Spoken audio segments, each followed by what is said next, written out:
Breaking news, Justin Baldoni just got a big win, meaning Blake Lively got a big loss. I mean, is it not a little hypocritical? Is this a bad look of her if she's trying to tell the courts that we should stop talking about this in public? The Wayfair object to the fact that even as modified, the subpoena continues to cover call text logs revealing the phone numbers for anyone with whom Wayfair parties and others individuals communicated. Blake Lively, usually the internet's darling, just saw her and Ryan Reynolds' careers nosedive after Justin Baldoni won that headline-grabbing court case. And it happened because, in a bizarre twist of fate, Blake's attempt to garner public sympathy backfired spectacularly. They didn't do that. They went a scattershot approach, which is always likely to fail. Now, with the truth out and their reputations on the line, the duo faces the harsh spotlight in a not-so-flattering light. Blake Lively is caught in old footage revealing that yes, her secret plan is to always take control of the movies and lie to the directors to get it. And the fallout after this legal ruling against Blake Lively is severe, because it's not just a case of misunderstanding or a minor hiccup. This lady tried to hijack the entire production, insisting she had the divine right to do whatever she pleased. It was a really strange position to be in, because I felt like I don't want to just be an actor. I want to have more authorship.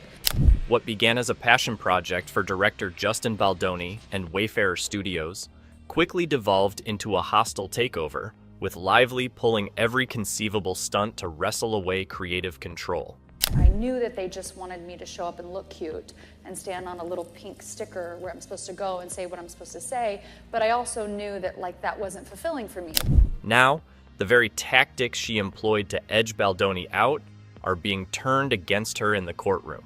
That I wanted to be a part of the storytelling, that I wanted to be a part of the narrative, whether that be in the writing, in the costume design, in creating the character. From the get-go, Lively was not content to merely act in the film. Armed with nothing more than an executive producer vanity credit, she overstepped her bounds and began dictating major decisions that drastically changed the movie's trajectory. And sometimes I had directors or producers or writers who would welcome that and invite that once they saw that I was able to offer that. And sometimes I would have people who really resented that because they were like, we just hired you to be an actor. Reports flooded in about her rewriting entire scenes, tweaking costume designs, and even axing the original editor, a series of moves that sparked considerable tension behind the scenes at Wayfarer Studios. Yet when I went in the meetings, I would just seem like I'm just there to be the actor and ready to get the gig. I wouldn't reveal that I actually need to have authorship in order to feel fulfilled. So I think that for them, sometimes that might have felt like a rug pull. But Lively didn't stop there. She reportedly assembled her own squad, including a composer, wardrobe designer, and an editor, effectively sidelining the seasoned professionals Baldoni had initially hired. This wasn't just an actress offering her 2 cents. It was a calculated attempt to take over the film's creative direction. The studio was left reeling.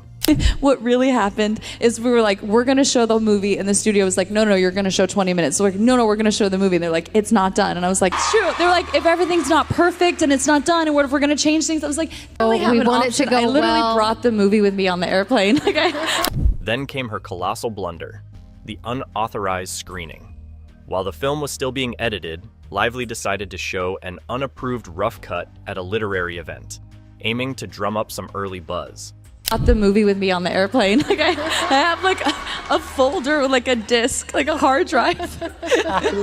Wayfarer Studios was caught off guard. Not only was this screening unsanctioned, but it also contravened the studio's explicit directives. Such maneuvers aren't just bold. They breach standard industry protocols. They want an actress, they hire an actress, they pay you to be an actress, that's your job. But then you do exactly what Justin's accusing you of. Studios maintain tight reins over early film versions, particularly for a project this large. By sidestepping the formal process, Lively undermined the film's strategic distribution plans, handing Baldoni crucial ammunition for his legal battle against her.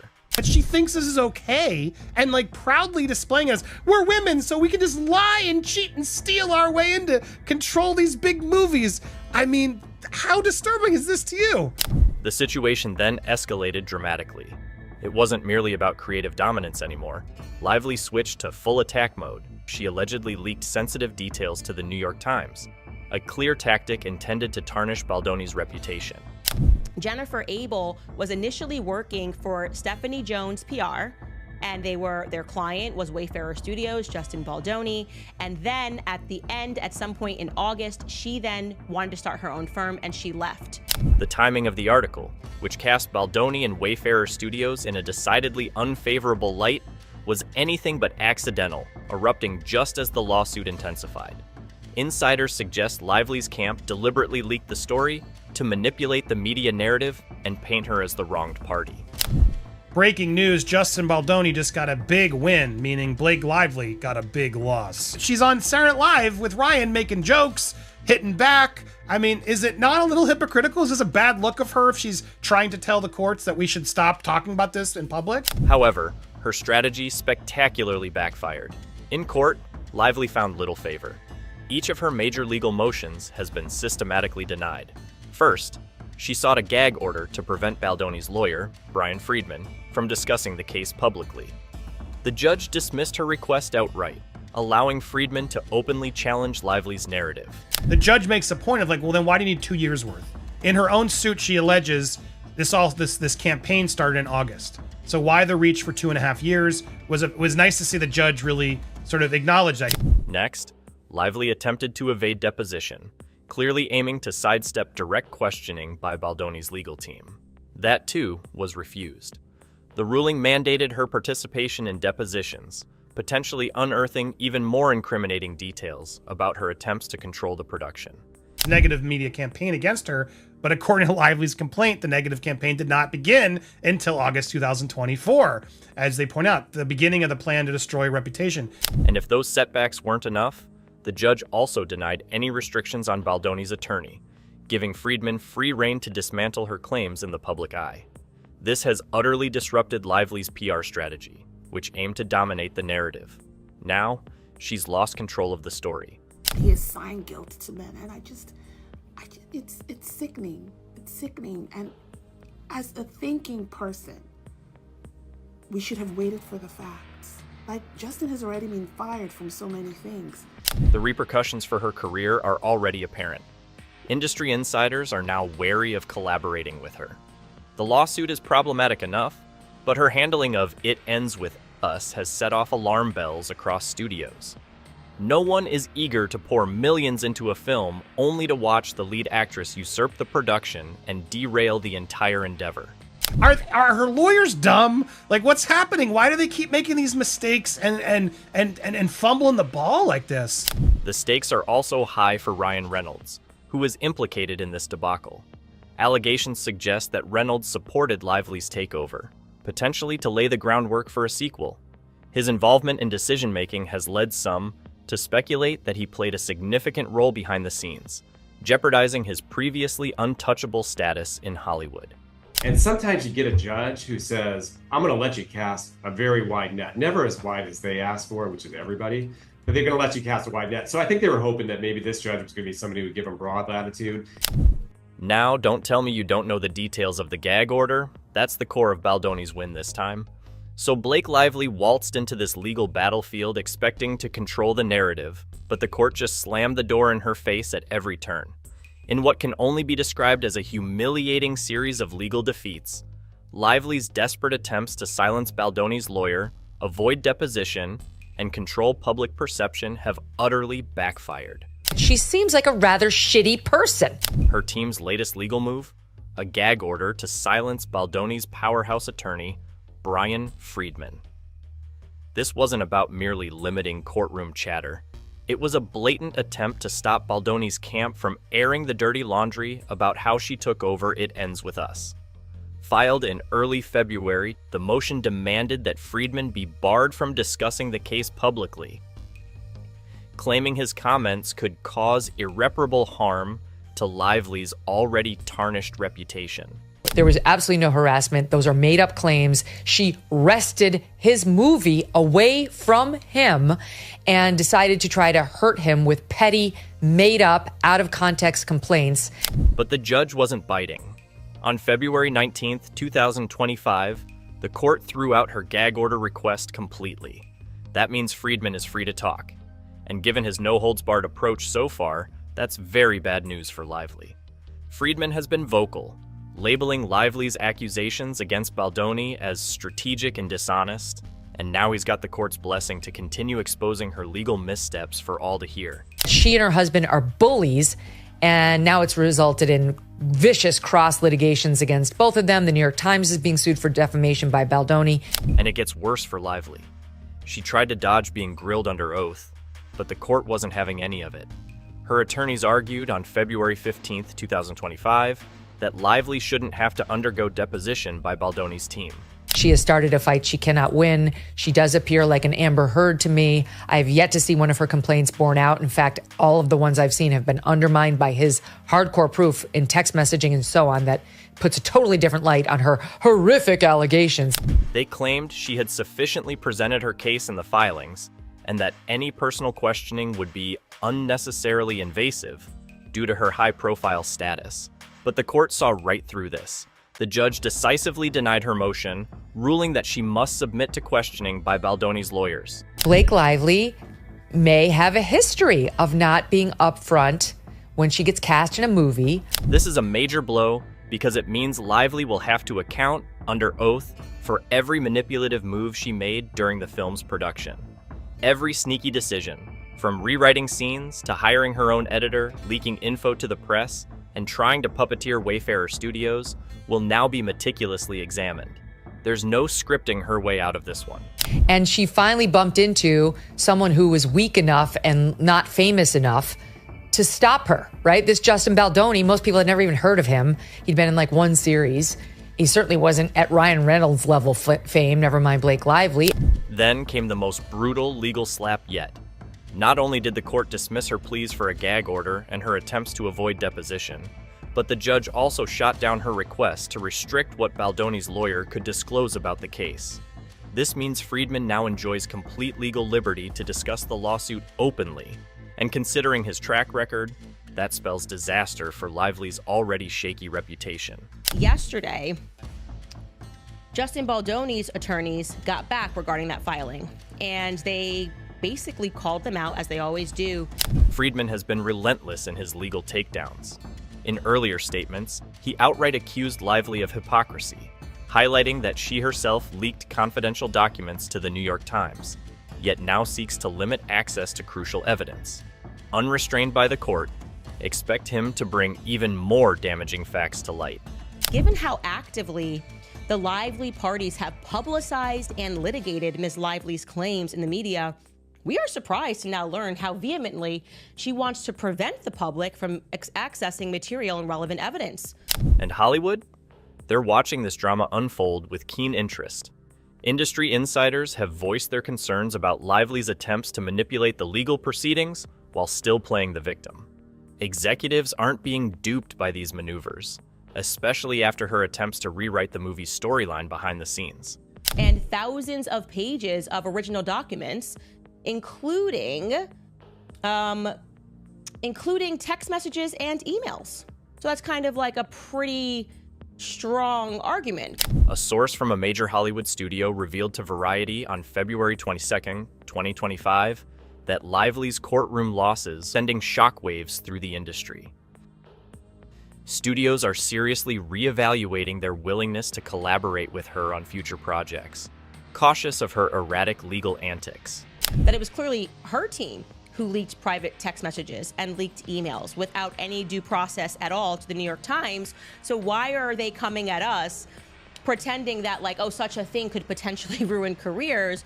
Speaking to The Hollywood Reporter on February 25th, 2025, one legal analyst went as far as calling the situation career suicide. According to the analyst, Blake is fighting a battle she can't win. Every legal move she makes backfires, and the industry is witnessing her self-destruction in real time. When it seems like that's exactly what you were doing when you released these messages that only you had. Obviously, only you had them. And you're alleging that you received some of this via subpoena, whatever it is, but this was handed to the New York Times. With her deposition set, Friedman unshackled, and no legal shields left to protect her, the upcoming months could spell catastrophe for Blake Lively's career. The illusion of control has vanished, and now, the truth is poised to come crashing down. routinely attempted to rehabilitate her tarnished image with making bold statements to the press, such as characterizing the Wayfarer parties as quote-unquote another chapter in the abuse playbook, or trying to convince the press that her amended complaint saves her meritless claims. And after all this, Blake Lively's career is on life support, and Hollywood isn't just sitting around waiting to see if she'll bounce back. After months of public backlash, industry skepticism, and legal missteps, she's rapidly becoming one of the most toxic names in the business. Miss Lively's husband, Ryan Reynolds, stood up and made a joke about her claims for sexual harassment and emotional distress. Yeah, it's a pretty strong argument. Now you're saying like anything being revealed to the public would be too much, but weren't you guys the one that like made like a whole movie, Deadpool, about what was happening? Your whole thing was a publicity tour. Her downfall wasn't just a bad day, it was a series of calculated missteps that spiraled wildly out of control. Now, the industry is keeping its distance, and it looks like the damage might be irreversible. Lively's PR nightmare kicked off in early 2024, but by January 2025, it had escalated to critical levels. The backlash began with fans calling out her handling of domestic abuse themes in It Ends With Us, criticizing that her performance and the marketing completely missed the emotional depth of the story. I also find it interesting that they're trying to pretend that it's a case, that they're essentially trying to protect people who may have been victimized by sexual harassment. A major turning point was the now infamous romanticized trailer released on January 14th, 2025. Fans were livid, slamming it as tone-deaf and a complete misunderstanding of the book's core message. The criticism was so fierce that Sony was forced to edit and re-release the trailer just a week later. By then, however, the damage was already done. Then came Lively's legal maneuvers, which only made everything worse. But if you actually go back and review her initial filing from December 31st or December 20th, also her CRD complaint, she lets us know that it is Isabella Ferrer. It's almost laughable. I mean, look at this point 54 from her original filing. Once Justin Baldoni retaliated in court, accusing Lively of hijacking the film's production, people started wondering whether she had sabotaged the project from the start.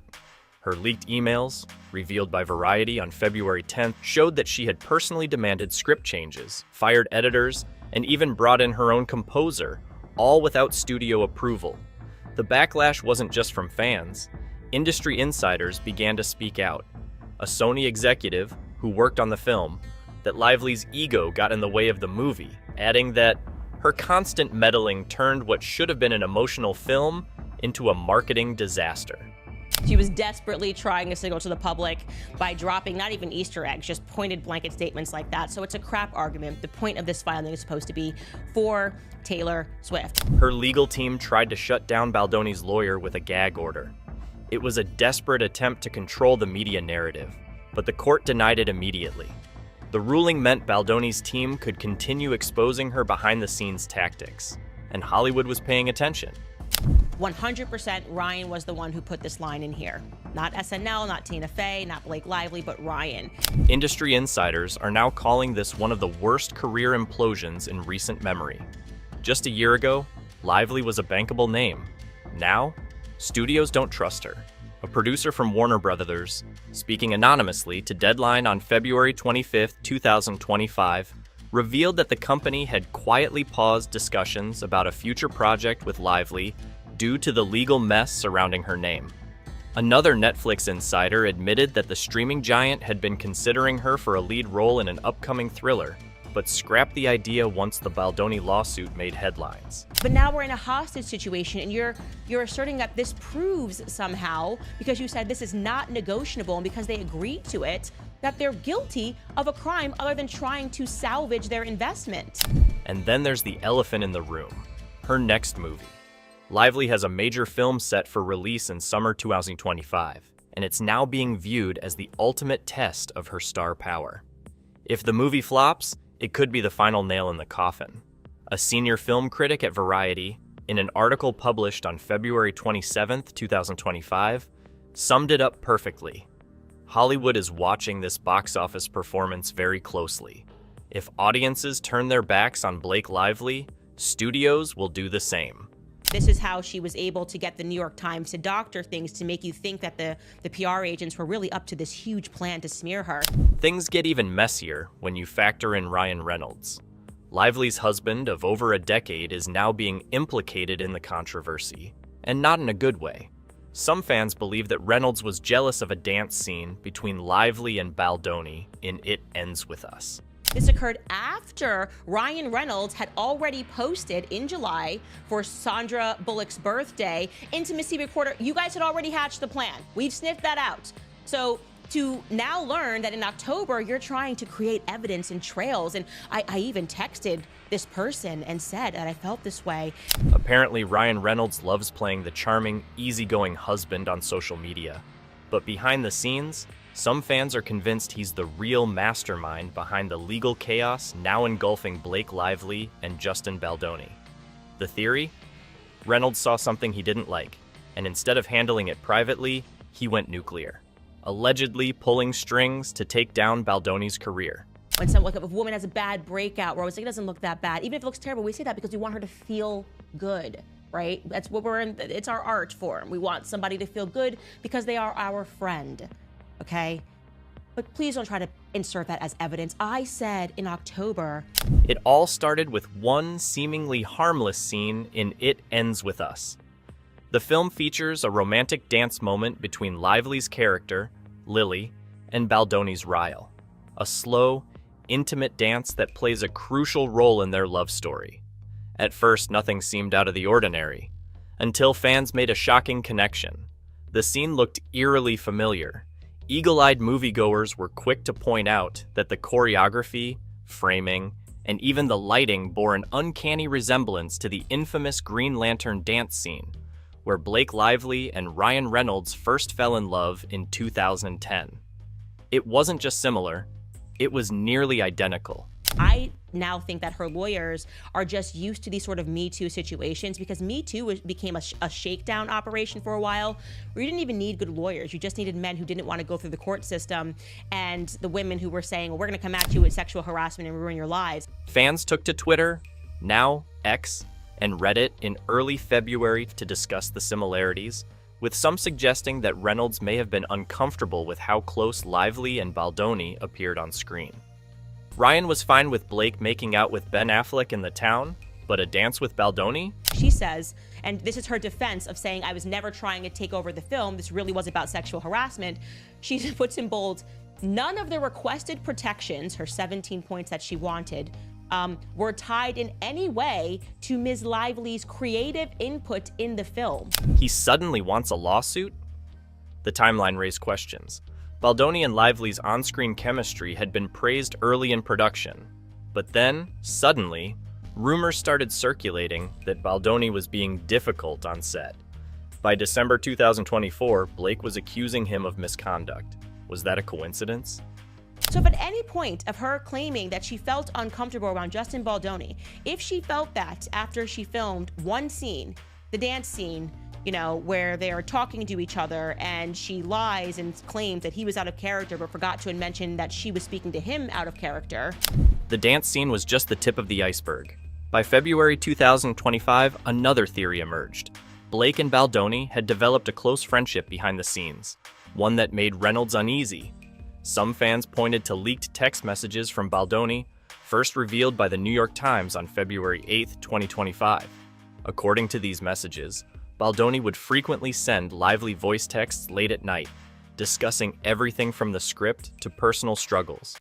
Why didn't she just ask the intimacy coordinator from that day forward to be with her every step of the way? She didn't do that. Why is it that after that scene, which she is supposed to be the huge scene that made her uncomfortable, did she invite him into her trailer while she was breastfeeding?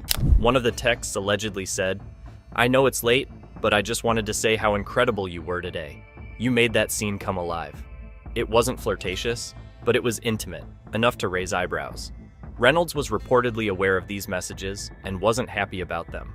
A source close to the production told Variety on February 12, 2025.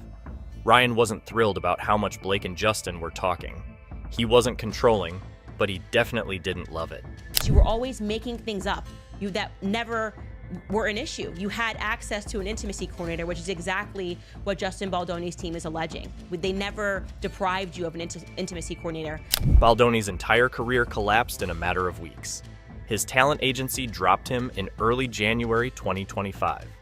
Podcast deals were canceled. He lost 2 upcoming film projects. And who benefited? Blake Lively. And, indirectly, Ryan Reynolds. Legal experts pointed out that Lively's lawsuit wasn't just about the film. It also called for major changes in Hollywood's power structure. And then, there's one rule in Hollywood. Studios hate scandals. They don't care about morality, fairness, or truth. They only care about their bottom line. And right now, Blake Lively and Justin Baldoni are walking PR disasters. The moment a Hollywood scandal starts costing money instead of making headlines, studios get nervous.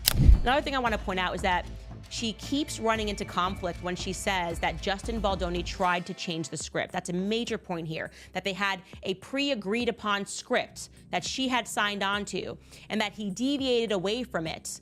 And then that amounted to gratuitous sexual changes, okay?